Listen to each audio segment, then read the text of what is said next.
Blog Talk Radio.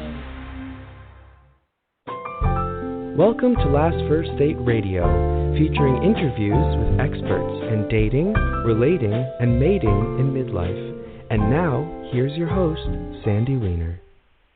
This is episode number 384, How to Create Extraordinary Love and Cherished Relationships with Paige and Don Marrs. Hello, everybody. This is Sandy Weiner. I am the founder of LastFirstDate.com and also thewomanofvalue.com.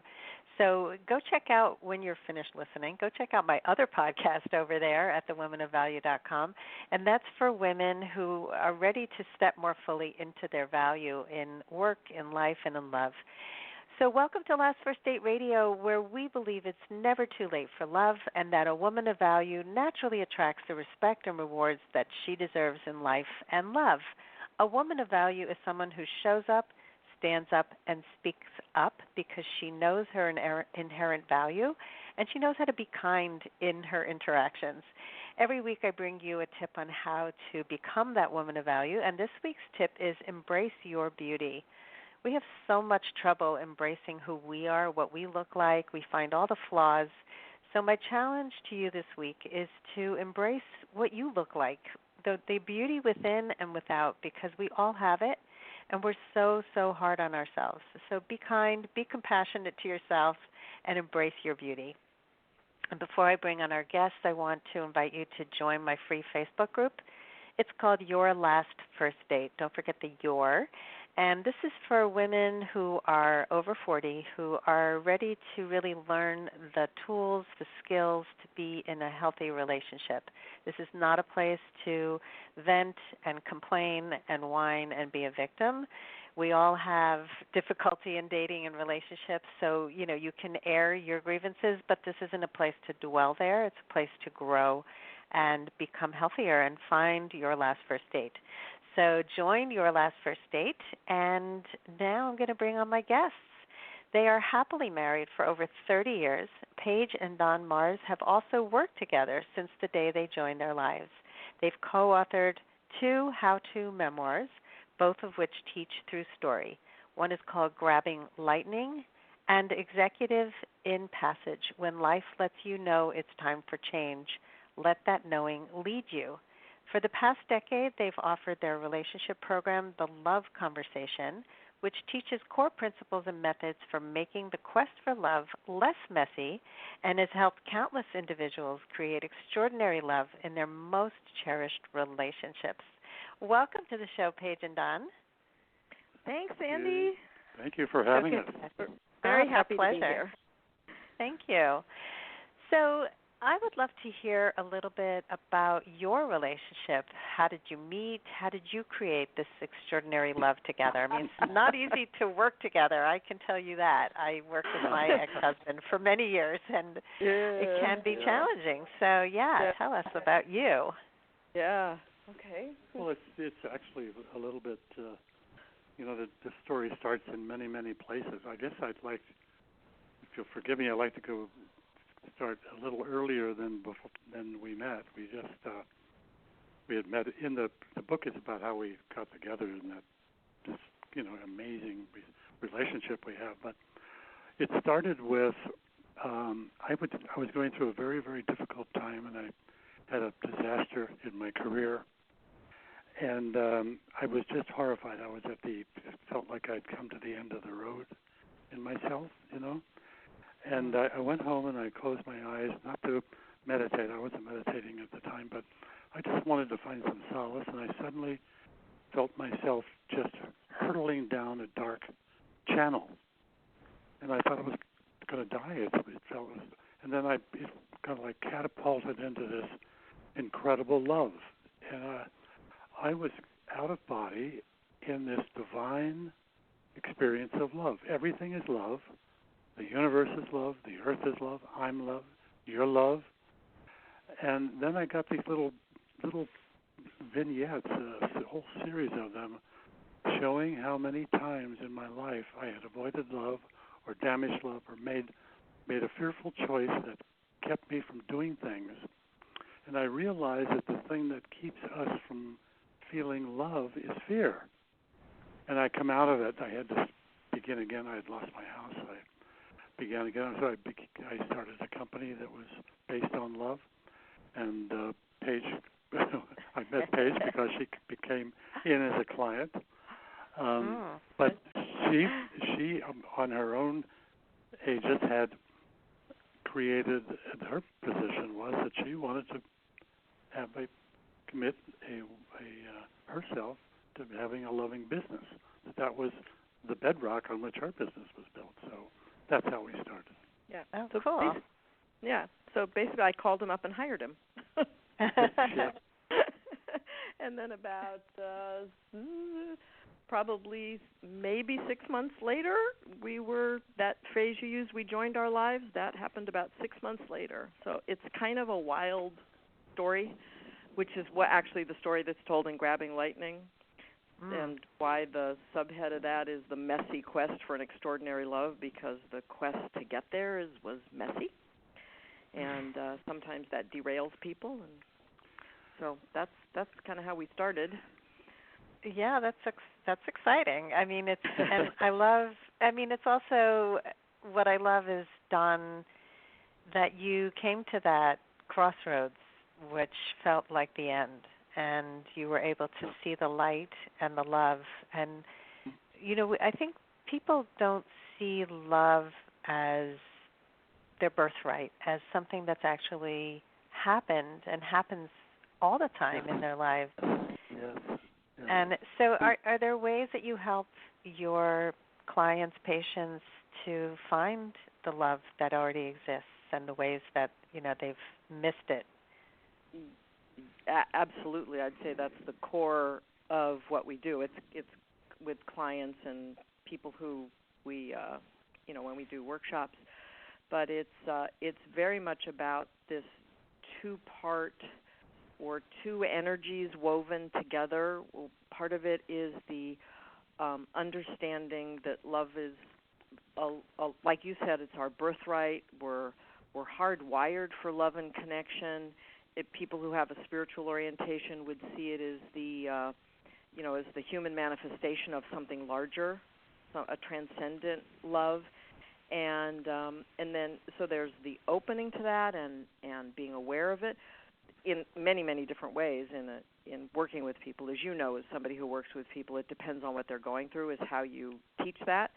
But a large part of the work is looking at what blocks our experience with it. It's like if it's our birthright and if it's who we are, and as Don's experience revealed, it's the substance and nature of life. If you let it be, it's like, what are we doing that's in the way? And we spend a lot of time on that part because that's the problem.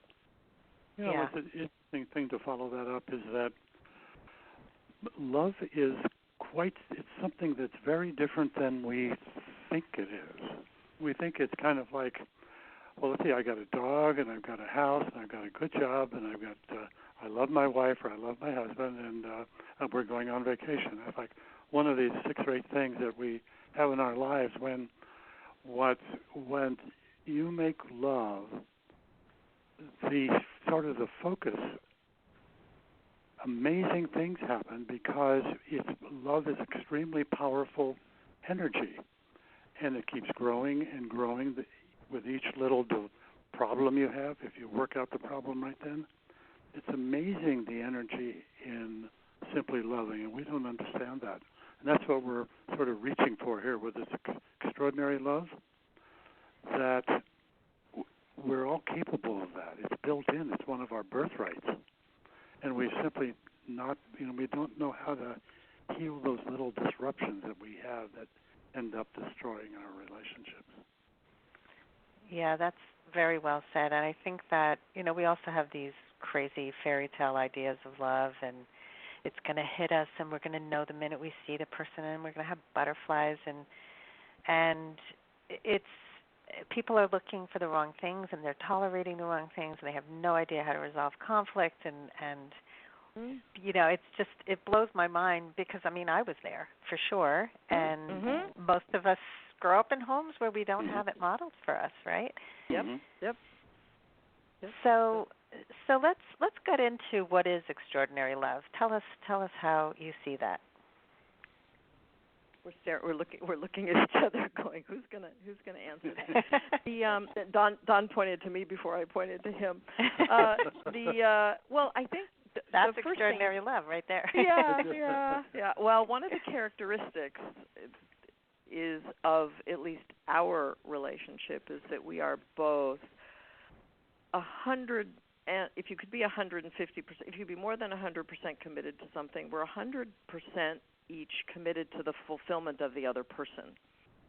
And when you do that mutually, it's pretty amazing. So that's normal for us to do what you just witnessed or heard. But in terms of describing what extraordinary love is, I think I know for Don, the experience that he just shared about that out-of-body epiphany is that times maybe we've all had those moments when just something larger happens to us and you just feel something that you can't really describe.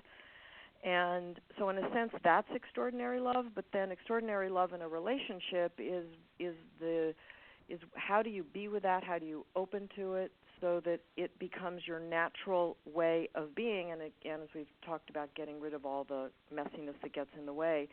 But one of the things we hear a lot from clients and people in workshops is that they think of extraordinary love first as the honeymoon phase,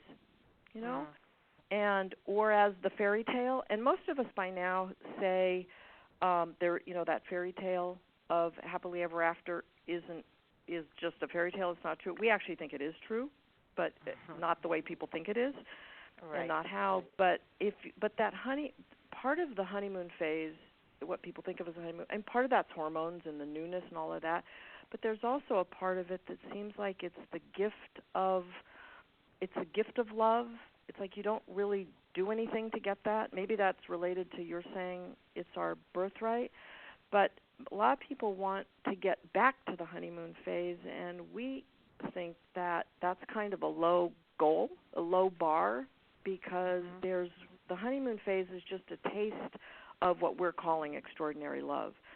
And it's a relationship in which the love of one another and the love of self and the fulfillment of each other grows and deepens and expands with time. It definitely does not fade or stagnate at all.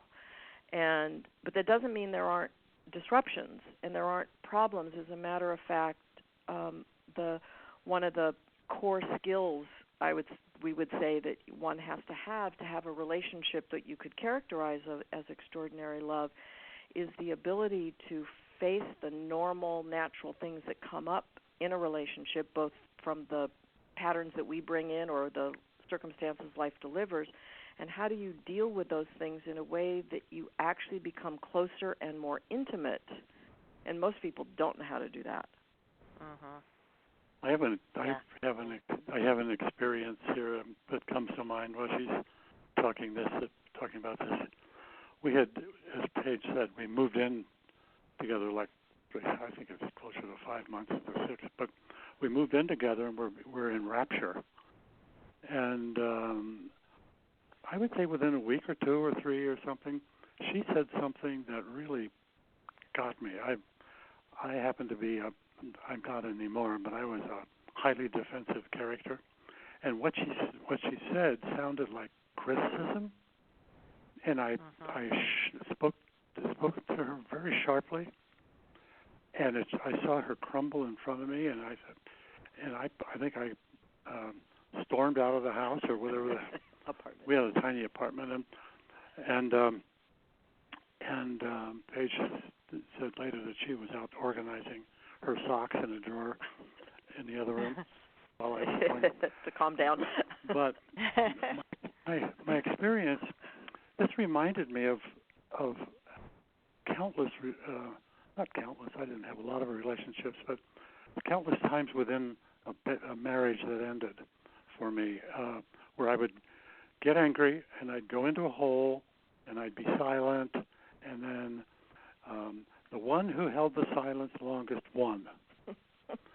And that's not going to work with this woman because I'm in such pain that we lost what we had. And it was so incredible that I went back, and I didn't know what to say to her, but by that time she'd walked up to me. She had this wonderful puppy dog look on her face, and she said to me, she took my hand and she said, "I'm sorry for my part." And I looked at her and I said, "I'm sorry for my part."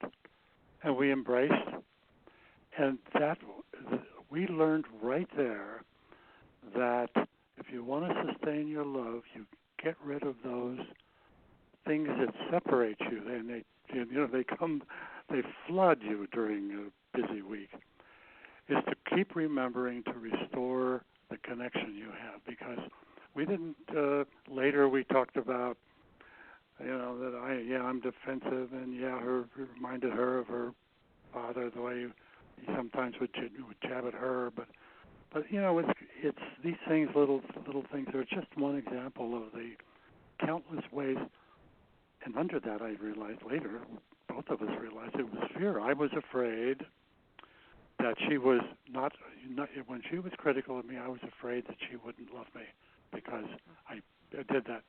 And she was afraid that, did I make a mistake? This guy's storming out of the house. So the little fear, we have to overcome the fear to get back to be willing to embrace each other and then solve the problem later. That's a great story. I think, just seeing how you repaired is a sign of the relationship that developed. And in many relationships, they don't get to that point. The wounds are too strong. So like when you described extraordinary love before and making the relationship the top priority and the commitment to the fulfillment of the other person, you have to be strong within yourself to be able to have that amount to give. Isn't that true? Yeah, that's interesting, because I want to say yes, but I don't think I was at the beginning. I've never thought about it that way, but I think where the strength came, where there had to be strength and inner resolve on both of our parts, is that we were each individually committed to living our lives. I'll use the shorthand of basically living our lives from love instead of fear. And that was a premier, and we each had that to some degree before we met.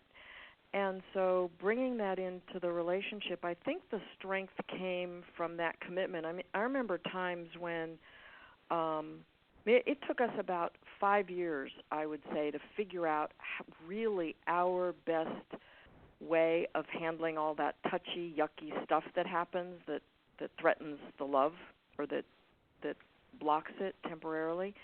And it took it, and some of them were really some of them were really rough.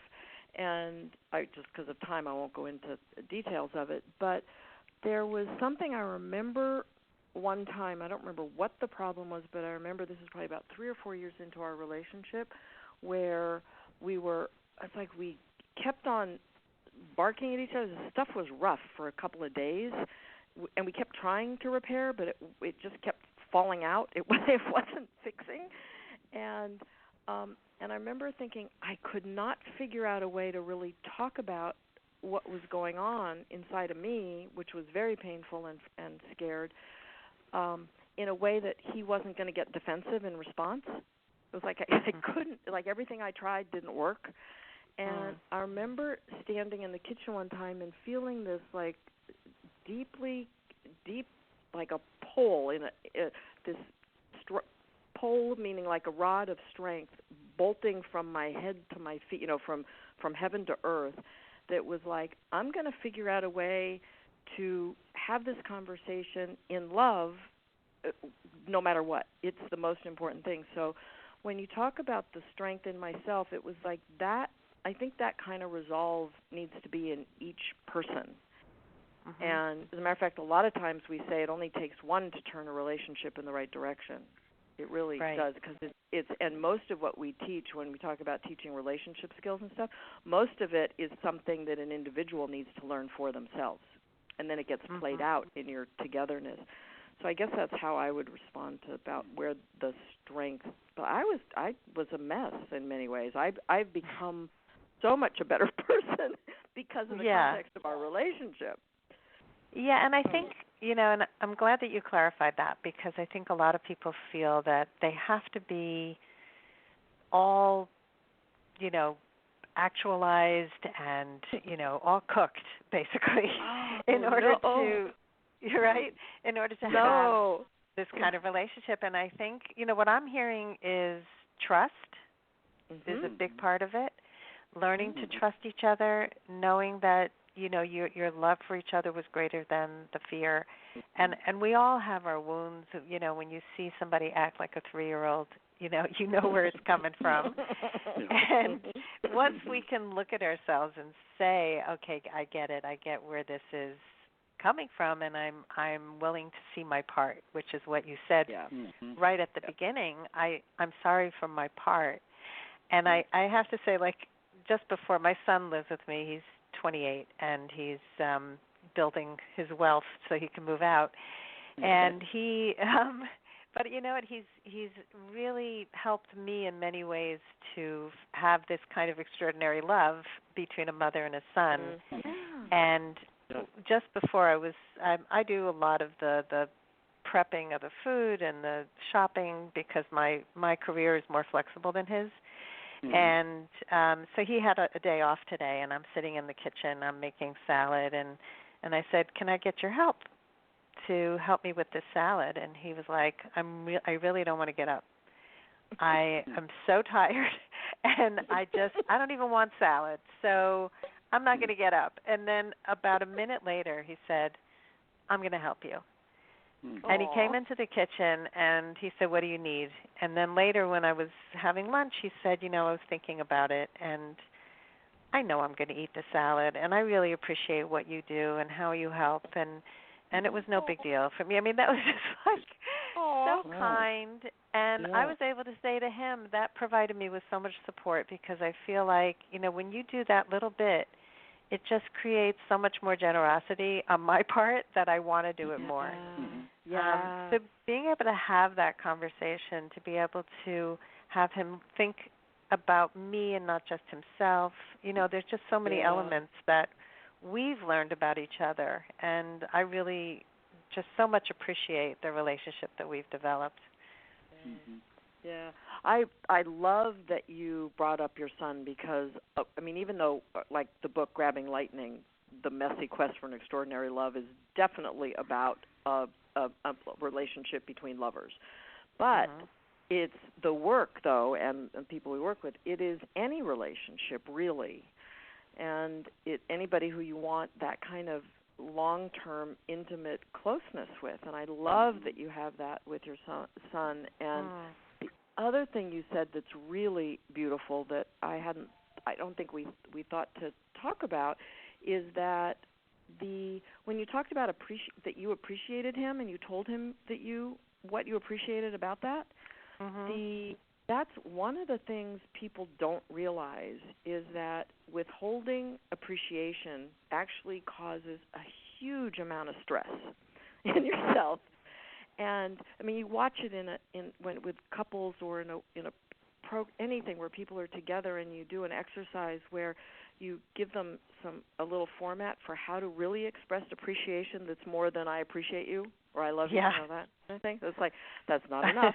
But they're the tears of joy that come, and tears of love, and the emoting that happens with that when we unblock how much we appreciate people. But we're not even trained how to give appreciation. And the way you got to give some details. What do you appreciate? Why did you appreciate it? How did it make you feel? All of that. It's a great example on your part. Thank you.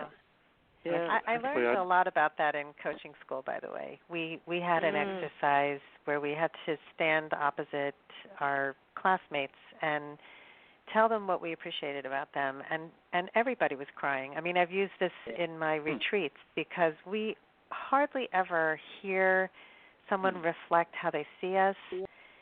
We don't feel seen. We don't feel really, truly appreciated or heard. And being able to give feedback like that is incredible and so rare. And that withholding, I remember when I was first married and I went over to my sister-in-law's and all the women were sitting around talking about how they withheld sex from their husbands when they were angry. And I was like, oh, my God, what is going on here? I was just like, what is this? And it was just like they had so much smugness about it. Like, you know, well, he's not going to do this for me, so I'm going to withhold that from him. And it's really like we're all 2 years old, and you can't have my toy. And anyway, Don wanted to say something. He does. He's trying to get in. Did you hear me grunting over here? I did. I would just wanted to comment on that. Your story. There were two wonderful things I heard. One was he was tired, and you obviously know he's tired. He's working a full schedule. You didn't when you walked away. You could have yelled from the kitchen, "You lazy bone! You know you're just you're always back. You always want to sleep, and you don't really appreciate me making the salad and stuff."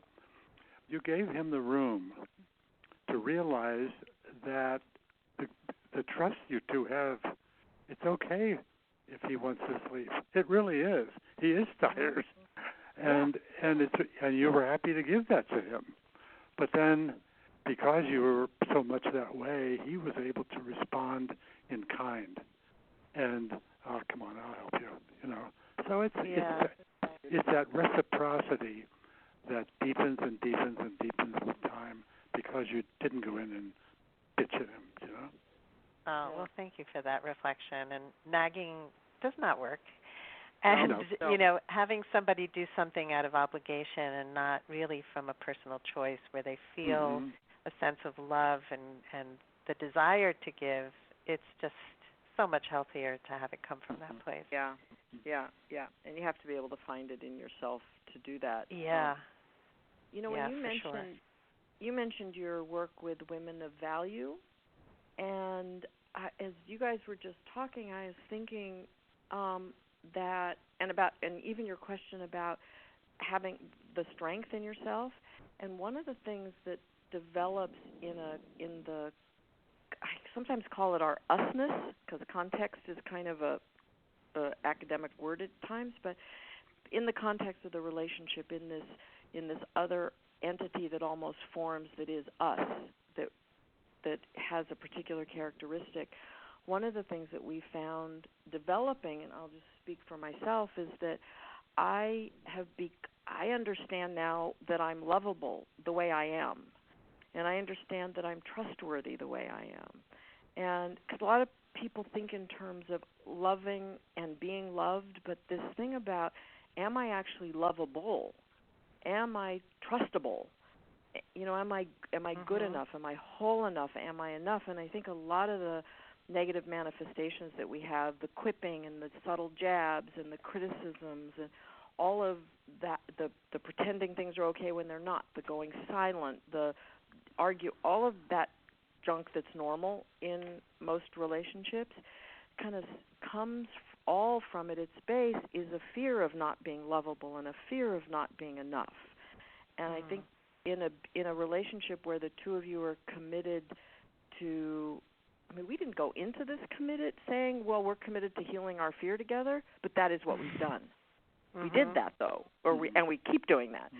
But it really goes after, once you kind of get the thing going, it really sits on the relationship sits on an upward spiral instead of kind of bumping along or a downward spiral. Yeah, I love that. And there's a woman in my Facebook group who's one of my monitors, and she's in a beautiful relationship. She's getting remarried, and one of the things she posted recently was that her fiancé has a whole list of things that he wants her to stop doing, and they all have to do with stop beating yourself up, stop, feeling guilty for taking time for yourself. It was all about her reaching her highest self. And some people were like, wow, I could never handle if a guy said those things to me. And I was, and I'm thinking, wow, how lucky that she has a guy who wants her to always rise up to be her best self. Yeah. right? amazing. I cringed when you started the sentence. I went, because we've seen those lists of, okay, I need you to clean up more, I need you to wear tighter pants, I need you to lose 5 pounds. But none we've of that. seen those lists, right? This was amazing, and it is an extraordinary love story, and both of them have grown together, and it's both of them came from a lot of wounding and damaged beginnings, and how they've helped each other. And it's just so important to look at the connection. So let's talk about how to find that type of love or how to create it. I have a feeling you're going to say you don't find it, you create it, but it's like I would love to hear from you because I know our audience. I think that you're, by being in your heart and trusting that there is such a thing as love, and that if you stay committed to it, you will find it, and somebody out there who is also looking will recognize you because you'll have that smile on your face, or you'll have that wonderful way of letting the person go ahead of you, or you have that wonderful gift of generosity or being kind or appreciating something. You can recognize those signs, and so I would say that it is a birthright, that you simply allow it to grow, and you find somebody who helps you grow it. Then you grow it for them, and they grow it for you. And then I want to add to that. I used to, after we were together for a relatively short time, I had girlfriends saying, "How did you find this? What do you do?" And you should have seen him when I met him.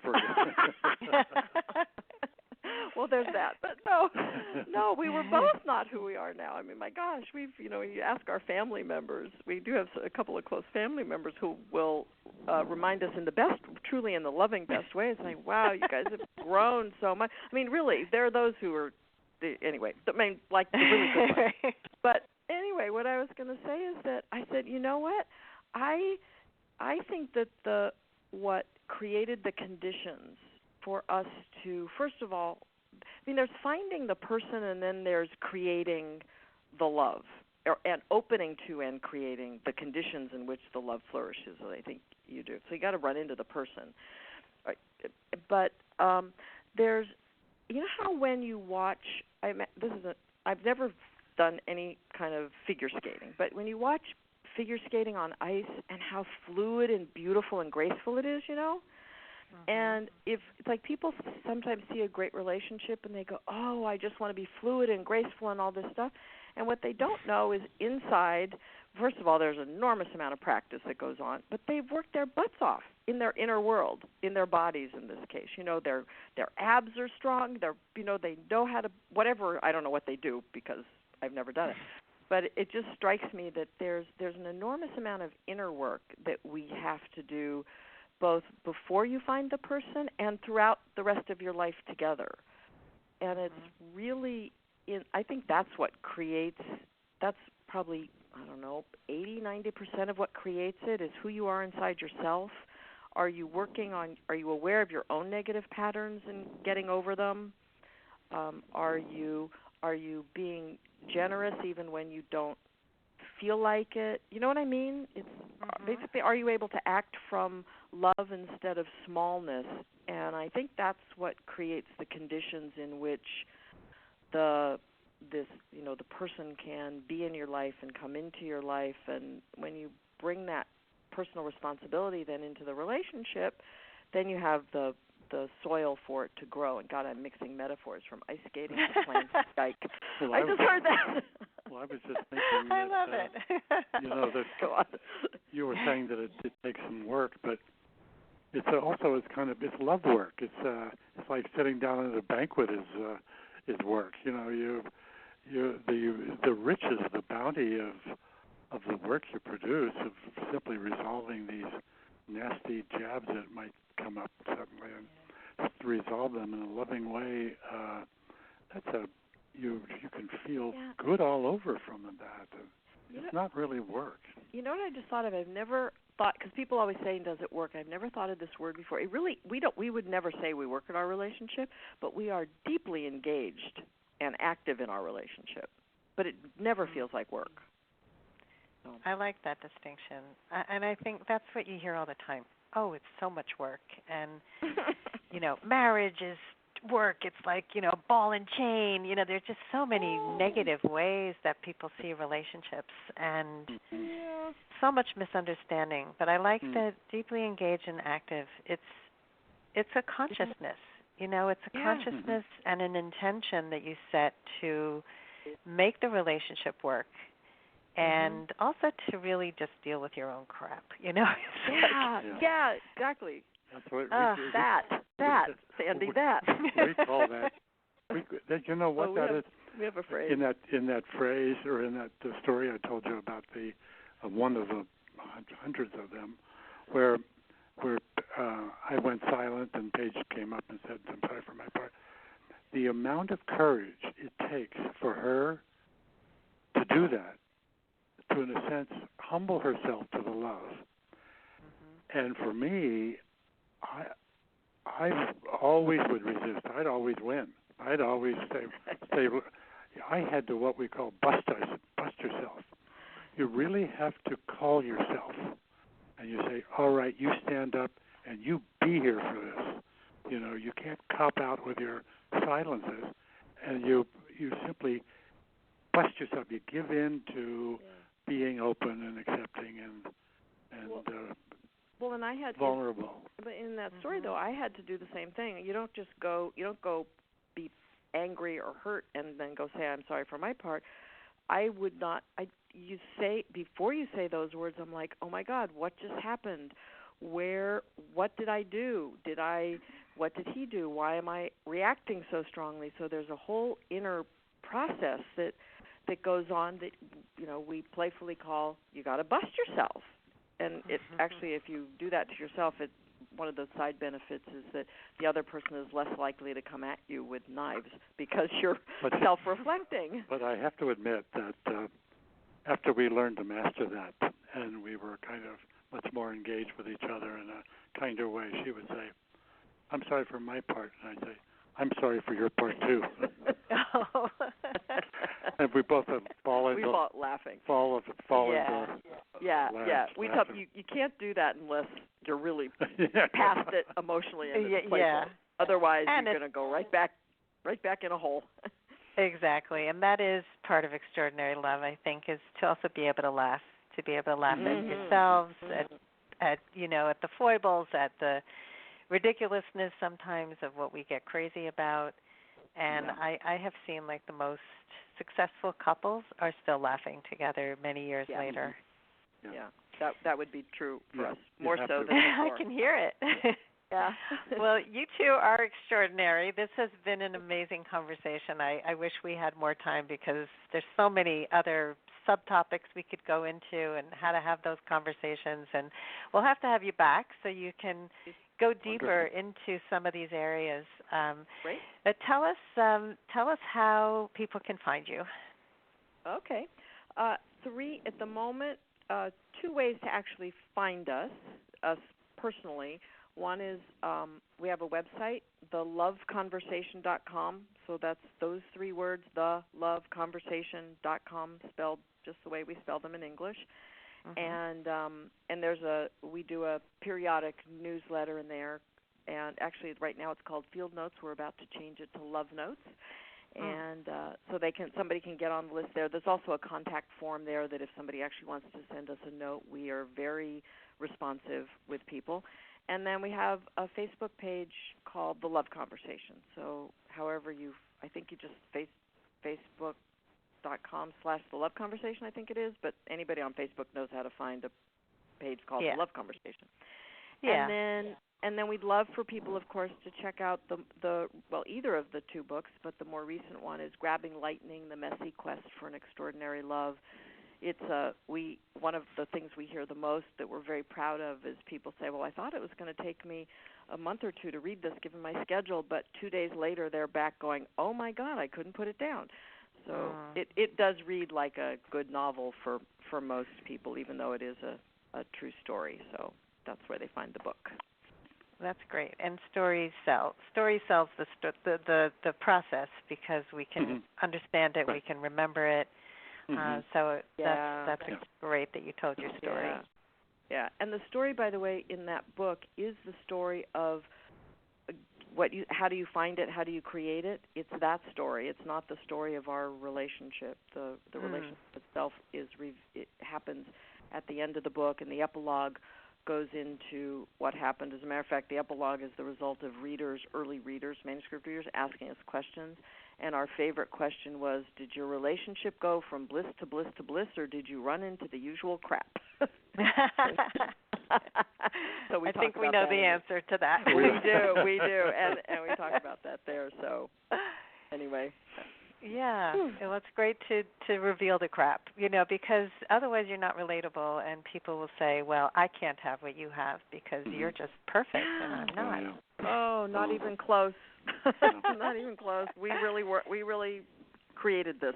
Anybody can. I have to say, when you, Sandy, asked earlier about the courage that Paige had, that I think that's really the thing that sustained me. Was I was never really prepared to leave, but I could withhold myself, and I think Paige's ability to bust herself, to be willing to get off her whatever was troubling her, and really try to get through, built in me a sense of trust in another person that I never had in all my life, that she was going to be there.